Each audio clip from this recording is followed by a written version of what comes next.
Oh, we are back. It is a newsy day today, guys. Hope everybody is doing well. How are you doing? I feel pretty good, too. I think I finally got some sleep. Thanks very much for joining me here again today. It's another day. It is another sports card video. Guys, we have another break-in in Atlanta. What is up with Atlanta? It makes me feel like there is only one guy for the job. Dead or alive, you're coming with me.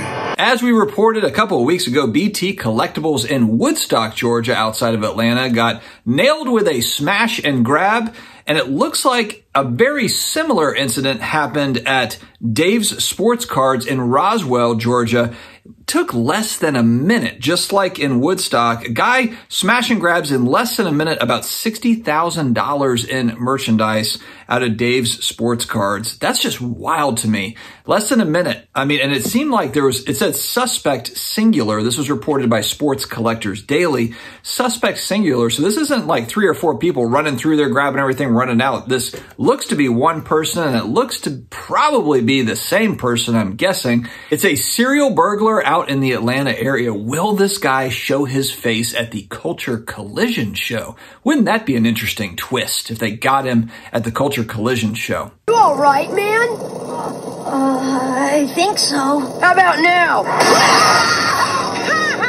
Before we continue on, big thanks to video sponsor ComC.com, your home for buying, selling, and flipping all the hottest trading cards. Their consignment marketplace, home to now more than 30 million trading cards from baseball stars like Aaron Judge to Marvel favorites like Spider-Man. These guys, ComC has something for every type of collector. Make sure to visit ComC.com today to build out your collection with your favorite cards. Guys, as we say, Disneyland for card collectors. Get in the game. ComC.com.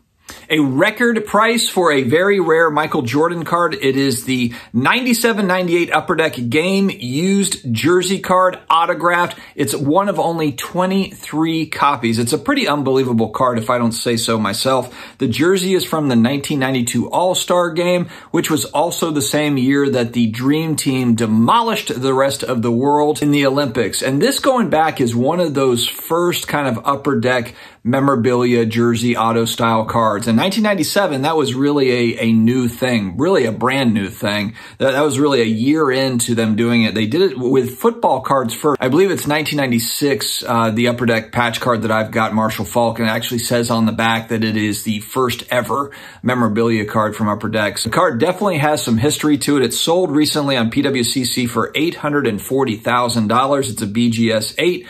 Grade doesn't really matter as much for this one just because they're so damn limited, one of only 23 copies. Now, timing really plays a part with these record sales. So we say it's a record sale, but a big reason why is because the last sale was $94,630 in 2018. So we're talking 5 years ago, before all of the card craziness happened, was the last sale. So it really was going to be a record sale just based on the fact that the last one that sold was 5 years ago before all the craziness. So also keep that in mind. But I mean, $840,000 up from $94,000 is pretty dramatic given that prices have come down pretty drastically over the last 18 months in sports cards. What I want to see is what the next sale looks like. That'll be interesting to see kind of where the comp falls in. Again, when you get into these high-end collectibles, comps are really tough because it can be all over the place. They just don't sell often enough. Part of the problem with collectibles as a whole, as we get into kind of these niche cards, whether we're talking about this Jordan on the high end,